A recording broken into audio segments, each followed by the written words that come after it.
እንደምን ዋላችሁ ተመልካቾቻችን ከዜና ኢትዮጵያ ወደ ስፖርት ዜናዎቻችን አለፈን አብራችሁን ቆዩ 54ኛው የኢትዮጵያ አትሌቲክስ ሻምፒዮና ዛሬ ተጀመረ ዛሬ በተከናወነው የመጀመሪያ የማጣሪያና የፍጻሜ መርሃ ግብሮችም የወንዶች ከፍታ ዝላይ የፍጻሜ ውድድር እንዲሁም የሴቶች ርዝመት ዝላይ መከወኑ ታውቋል በተመሳሳይ ሌሎች የማጣሪያ ውድድሮች በ54ኛው የኢትዮጵያ አትሌቲክስ ሻምፒዮና ቀዳሚ ውድድሮች መሆናቸው ከስፍራው ያሉ መረጃዎች ተጠቁመዋል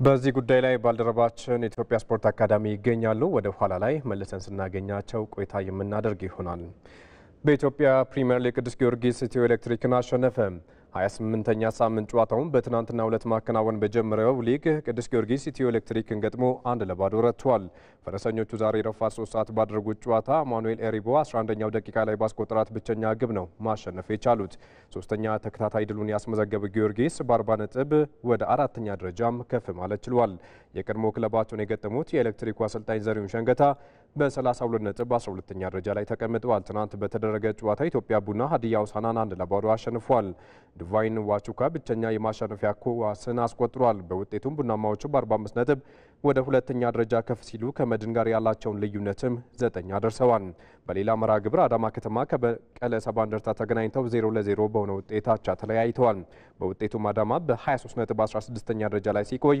መቀለ ሰባ እንደርታም ወራጅ ቀጠናውን ለመቀላቀልም ተቃርቧል ዛሬ በሚደረጉ ሌሎች ጨዋታዎች ኢትዮጵያ ንግድ ባንክ ከወልዋሎ አዲግራት ዩኒቨርሲቲ ቀን 9 ሰዓት ስውል ሽረ ከፋሲል ከነማ ምሽት 12 ሰዓት ላይ መርሃ ግብራቸውን ያደርጋሉ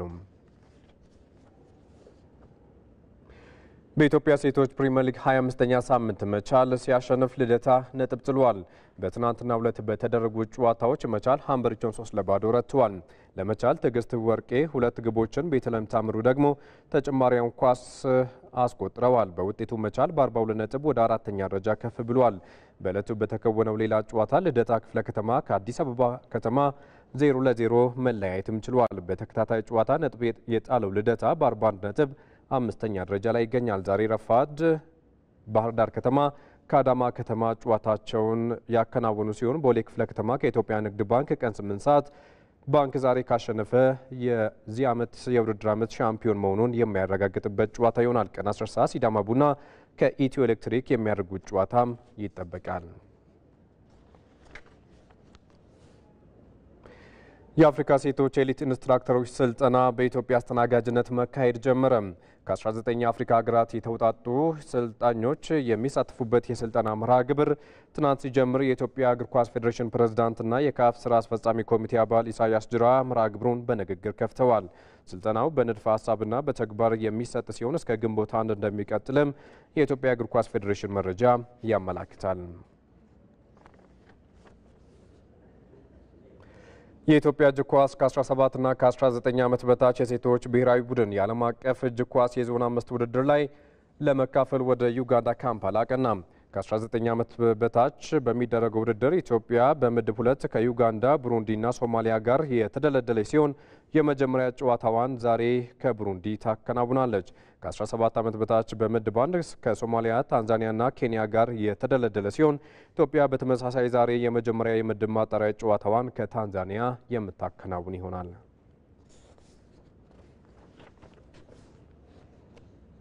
ከውጭ የኢንተር ሚላኑ አሰልጣኝ ሲሞኔ ኢንዛጊ በአውሮፓ ሻምፒዮንስ ሊግ ኢንተር ሚላንን ከ15 ዓመታት በኋላ ለፍጻሜ በማብቃት አዲስ ታሪክ ለመስራት መዘጋጀታቸውን ተናገሩ በአውሮፓ ሻምፒዮንስ ሊግ የግማሽ ፍጻሜ የመልስ ጨዋታ ኢንተር ሚላን ዛሬ በሜዳው ጁሴፔ ሚያዛ ከባርሴሎና ጋር ምሽት 4 ሰዓት ይጫወታል መሰረት ተስፋዬ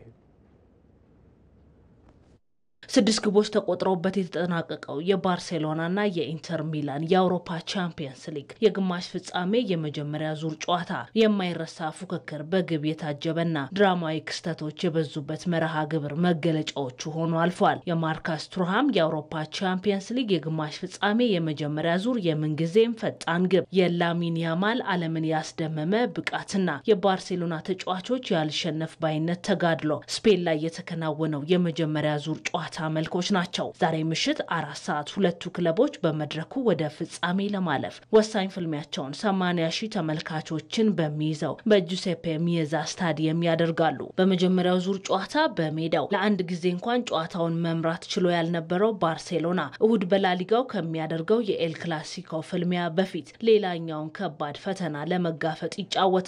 በአመቱ ለሶስትዮሽ ዋንጫ እየተፎካከረ የሚገኘው የካታሎኑ ክለብ በመጀመሪያው ዙር ጨዋታ አስፈሪ የማጥቃት እንቅስቃሴ ቢያደርግም በታየበት ጥቃቅን የመከላከል ክፍተት በሜዳው 3 ግቦችን አስተናግዷል። እንደ ጎርጎሮሲያኑ የዘመን ቀመር በ1964 እና 65 በተከታታይ በአውሮፓ ቻምፒየንስ ሊግ ለፍጻሜ ከደረሱ በኋላ ለመጨረሻ ጊዜ በ2010 ለፍጻሜ የበቁት ኔራ ዙሪዎቹ ከ15 ዓመታት በኋላ ለመጀመሪያ ጊዜ ለፍጻሜ ለመብቃት ይጫወታሉ። የ3 ጊዜ የአውሮፓ ቻምፒየንስ ሊግ ባለድሎ ኢንተር ሚላን በጣሊያን ሴሪአም ቢሆን የስኩዴቶን ክብር ለ21ኛ ጊዜ ለማሳካት እየተፎካከረ ይገኛል። የኢንተር ሚላኑ አሰልጣኝ ሲሞኔ ኢንዛጊ ከተጠባቂው ፍልሚያ በፊት በሰጡት ጋዜጣዊ መግለጫ በኢንተር ሚላን ቤት ታሪክ ለመስራት መዘጋጀታቸውን ገልጸዋል። ጨዋታው እጅግ በጣም ወሳኝ ነው። እንደ አንድ የኢንተር ሚላን አሰልጣኝ በአውሮፓ ቻምፒዮንስ ሊግ ታሪክ መስራት ፈልጋለሁ። ተጋጣሚያችን ጠንካራ ስብስብ አለው። ይህን በመጀመሪያ ዙር ጨዋታ ተመልክተናል። የመጀመሪያውን ዙር ጨዋታ ቪዲዮ በድጋሚ ተመልክተነዋል። እኛ ጥሩ ነበርን። ለምሽቱ ጨዋታ የፍጻሜ ያህል ትኩረትም እንሰጣለን። በምሽቱ ጨዋታ በኢንተር ሚላን በኩል በመጀመሪያው ዙር ጨዋታ በጉዳት ተቀይሮ የወጣው የክለቡ ከፍተኛ ግብ አስቆጣሪ ላውታሮ ማርቲኔዝ ለጨዋታው የመድረሱ ነገር አጠራጣሪ ነው ተብሏል። አሰልጣኝ ሲሞኔ ኢንዛጊ በምሽቱ ጨዋታ በላውታሮ ማርቲኔዝ ምትክ ማርኮ አርናቶቪችን ሊጠቀሙ ይችላሉም ተብሏል። አማካዩ ሃካን ቻሎኑሉ እንዲሁም ግብ ጠባቂው ያን ሶመርና ሄንሪክ ሚኪታሪያንም ጨዋታውን በቋሚነት ሊጀምሩ ይችላሉ ተብሏል። በካታሎኑ ክለብ ባርሴሎና በኩል በጉዳት ላለፉት ሳምንታት ከሜዳ ርቆ የቆየው ፖላንዳዊ አጥቂ ሮበርት ሌቫንዶቭስኪ ከጉዳቱ ያገገመ ሲሆን የምሽቱን ጨዋታም ተጠባባቂ ወንበር ላይ ሆኖ እንደሚጀምር የባርሴሎና አሰልጣኝ ሃንስ ፍሊክ ተናግረዋል። አሰልጣኙ በአውሮፓ ቻምፒየንስ ሊግ ለፍጻሜ መብቃትም ትልቁ ግባቸው መሆኑን ከጨዋታው በፊት በነበራቸው ቃለ ምልልስ ገልጸዋል። ሮበርት ሌቫንዶቭስኪ ከጠበቅነው በላይ እየተሻሻለ ነው። የዛሬውን ጨዋታ ተጠባባቂ ወንበር ላይ ሆኖ ለመጀመርም ዝግጁ ነው። እሱን መጠቀም ካስፈለገን በማንኛውም ሰዓት እንጠቀመዋለን። ስፔን ላይ ከተደረገው ጨዋታ ብዙ ትምህርቶችን አግኝተናል። ሁልጊዜ ለመሻሻል እንሞክራለን። ዛሬ የሚደረገው የመልሱ ጨዋታ በጣም ወሳኝ ነው፣ ምክንያቱም ለፍጻሜ መድረስ ትልቁ ግባችን ነው። ይህን ለማድረግ የሚጫወት ጥሩ ቡድን አለን። ባርሴሎና በሁሉም ውድድሮች ካደረጋቸው ያለፉት 30 ጨዋታዎች 24 ጨዋታዎችን አሸንፏል። ስፔናዊው ድንቅ ተስፈኛ ተጫዋች ላሚን ያማል በጨዋታው ልዩነት ፈጣሪ ሊሆን እንደሚችልም ተዘግቧል። ተመልካቾች ቀደም ብለን ወደ አነሳነው ጉዳይ እናልፋለን። 54ኛው የኢትዮጵያ አትሌቲክስ ሻምፒዮና በኢትዮጵያ ስፖርት አካዳሚ ዛሬ መከናወን ጀምሯል። በረፋድ ላይ በተከወኑ ውድድሮችም የማጣሪያና የፍጻሜው መርሃ ግብሮች መከናወናቸውን ባልደረቦቻችን አሳውቀውናል። በቀጥታ መስመራችን ላይ ደግሞ አብርሃም አድማሱ ተጨማሪ መረጃዎችን ሊያደርሰን ይገኛል። አብርሃም እንደምን ዋልክ? አጠቃላይ ዛሬ ጅማሬው ምን ይመስላል? እስካሁን የነበሩ ጉዳዮችስ ምን ይመስላሉ የሚለውን ብታነሳለን።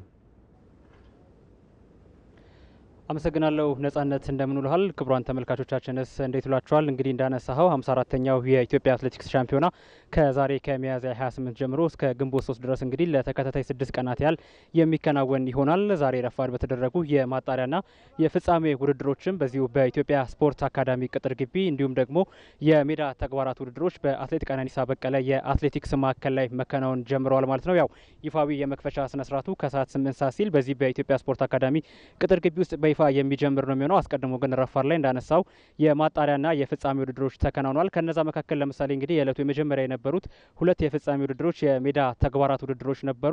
የሴቶች ርዝመት ዝላይ ተከናውኖ ነበረ። ኮች ኡመድ ከኢትዮጵያ ንግድ ባንክ እንግዲህ 6.21 በመዝለል አሸናፊ ሆናለች። አሪያት ዴቪድ እንደዚሁ ከኢትዮጵያ ንግድ ባንክ 5.92 በመዝለል ሁለተኛ ስትወጣ፣ ሙኒራ ተማም ደግሞ እንደዚሁ ከሲዳማ ቡና 5.79 በመዝለል ሶስተኛ ደረጃን ይዛ አጠናቃለች ማለት ነው። ስለዚህ ኢትዮጵያ ንግድ ባንክ ባንክ የውድድሩ የመጀመሪያ የወርቅ ሜዳሊያ ማሳካት የቻለው ክለብ ሆኗል። በወንዶች እንደዚሁ የከፍታ ዝላይ የፍጻሜ ውድድር ተከናውኖ ነበር። በአትሌት ቀነኒሳ በቀለ የአትሌቲክስ የስልጠና የአትሌቲክስ ማዕከል ዶልማች ከኢትዮጵያ ንግድ ባንክ 2.11 በመዝለል እንግዲህ አንደኛ ወጥቷል። እንደዚሁም ዲፕሌም ከሲዳማ ቡና እንደዚሁ 2.03 ከዛ ባለፈ ኦኬሉ ጁሎ ከመቻል ደግሞ 2 ሜትር በመዝለል ሁለተኛና ሶስተኛ መውጣት ችሏል ማለት ነው። እንግዲህ በሁለቱም የፍጻሜ ውድድሮች ላይ ኢትዮጵያ ንግድ ባንክ የወርቅ ሜዳሊያ ማሳካት ችሏል። ከዛ ባለፈ አንድ የብር ሜዳሊያ ማሳካት ችሏል። ሲዳማ ቡና አንድ ብርና አንድ ነሐስ በመጀመሪያ ቀን ውሎ ማሳካት ችሏል። መቻል ደግሞ ሌላው ሶስተኛው እንግዲህ ሜዳሊያ ውስጥ መግባት የቻለ ክለብ ሆኖ የናስ ሜዳሊያ ማሳካት ችሏል ማለት ነው። ከዛ ባለፈ ከ100 ሜትር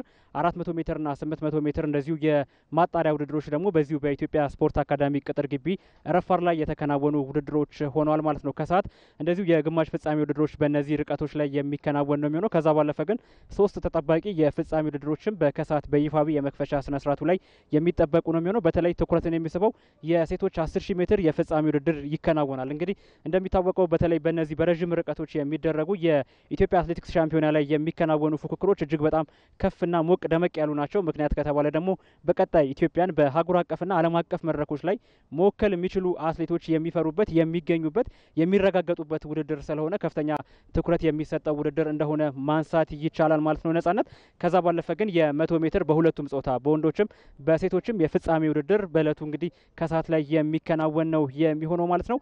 አጠቃላይ እንግዲህ የኢትዮጵያ አትሌቲክስ ፌዴሬሽን 54ኛውን የኢትዮጵያ አትሌቲክስ ሻምፒዮናን ከዛሬ ጀምሮ በይፋ ማከናወን ጀምሯል ማለት ነው። ከጥቂት ሰዓታት በኋላ ደግሞ በይፋ እንግዲህ ኢትዮጵያ ቴሌቪዥን እንዲሁም በኢቢሲ ዶት ስትሪም አማራጮቻችን ለክቡራን ተመልካቾቻችን ከዚሁ ከኢትዮጵያ ስፖርት አካዳሚ የመክፈቻ ስነ ስርዓቱንና የፍጻሜ ውድድሮቹን ለክቡራን ተመልካቾቻችን የምናደርስ ነው የሚሆነው ነጻነት።